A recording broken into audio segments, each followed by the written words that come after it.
Hi everybody, today I'm going to read you a lovely story about a penguin. What's also special about this story is that it was written in South Africa. And maybe you can tell me, what do we call this mountain? It's shaped like a table. Yes, this is Table Mountain. So it's a very, very special story indeed. So the story is called The Brave Little Penguin. Long, long ago, high up on top of a table-shaped mountain, there was an egg. Now, an egg in itself is not unusual, but this was no ordinary egg. In fact, the creatures on the top of this mountain had never before seen an egg of this sort. And quite how it got there, nobody has ever found out.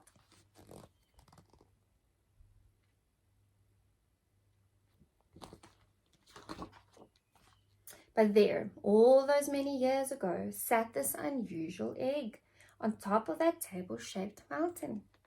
There it was, all on its own, on a green tuft of grass. Now the egg-laying creatures were curious about this egg, and one by one they came to inspect it.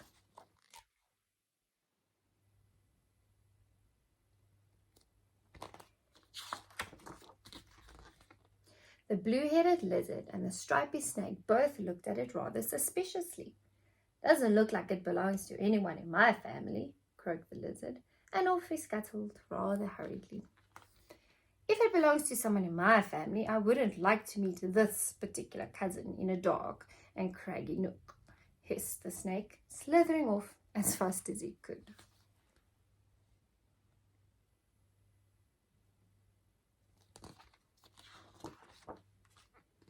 The smaller birds were the most fascinated. Walking around the egg, they considered the shape, the size, and the color. "Never seen an egg quite like it," they whispered. "Well, birds of our size would never manage to lay an egg as big as this." They all agreed. "It must belong to the eagle," they decided. But when the eagle came to inspect the egg that was causing so much fuss on top of the table-shaped mountain, he shook his head.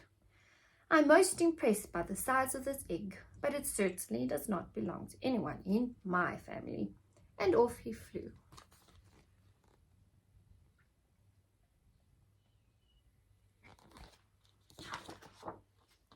A few days later, when no one but a lonesome Dassie was sitting on a rock nearby, the egg began to crack.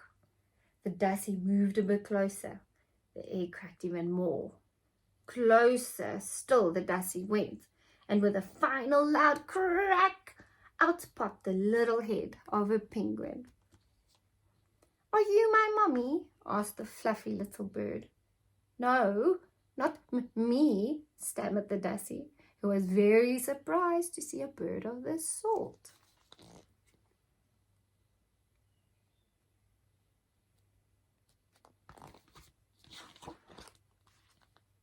Climbing out of his shell, the baby penguin peered at the Dassie. He then peered down at his own body and then asked, "Do you know where I could find my family?" The Dassie shook his head sadly. "I'm afraid not. You're such an unusual bird, and I've never seen your kind on top of this mountain. Perhaps you need to go down there." He started pointing beyond the steep slopes to the land below. And so the brave little penguin set off to find his way down the mountain, for there was nothing else he could do.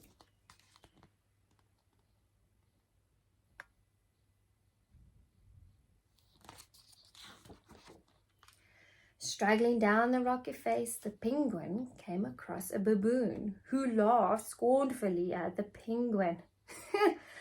"Why are you walking, you silly bird? You should fly. Use your wings and fly like them," he said, while pointing at the birds that swooped past.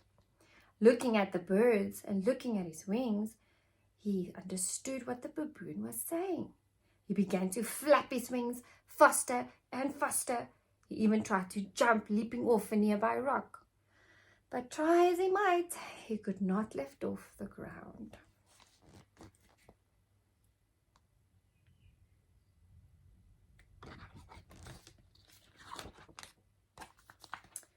"You are a curious bird indeed," said the baboon, scratching his head.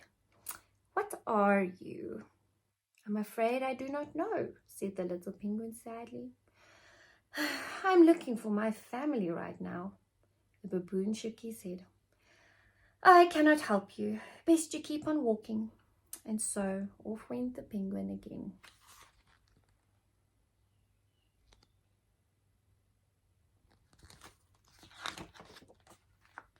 After a long while, the little penguin came across two zebras munching on some grass.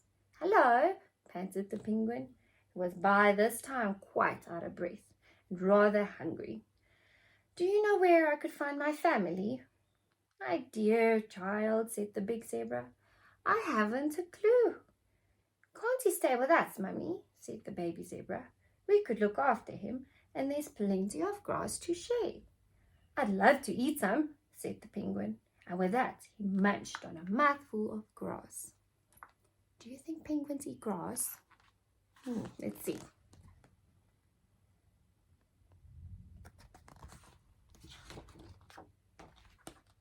But hooey, he said, spitting it out immediately. Now I know grass is not for me. I definitely belong somewhere else. I must say, said the mummy zebra, I've seen webbed feet like those before. They belonged to a seagull who lived on that round piece of land in the middle of the water. Perhaps that's where you ought to go, she said, nodding towards a small island not too far from the shore. So, waving goodbye to the friendly zebras, on he trundled in the direction of the sea.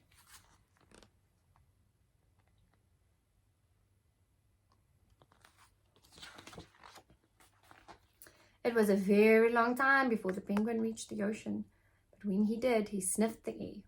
For some reason, the smell of the ocean made him happy. He walked to the edge of the water and splashed his webbed feet about. He felt so comfortable that he decided to dive right into the water.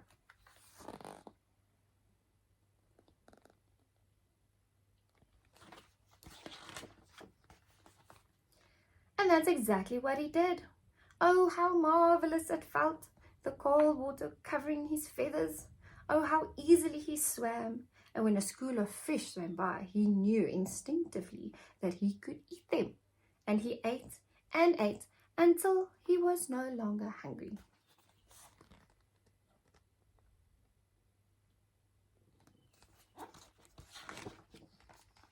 He swam to the little round island, and climbing out of the water, he could see in the distance the table-shaped mountain from where he had come. All around him, waddling and barking, were large, furry brown creatures. Are you the seagulls? He asked rather timidly. No, no, no, chuckled one of them. Those are the pesky fish-snatching eagles up there, he said, pointing to the birds flying above them. We are seals, said the seal proudly, before adding, Are you lost, little penguin?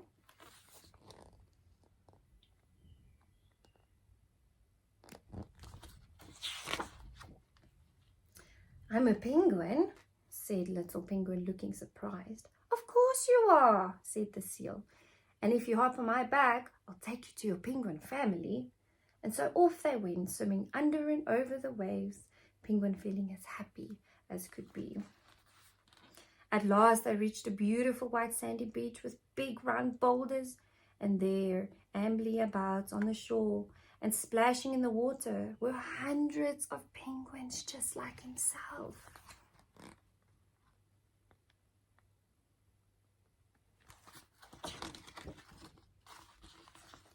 The story of his journey all the way from the table-shaped mountain amazed the other penguins. What a brave little penguin he was! But most of all, how happy they were that he'd found his way home.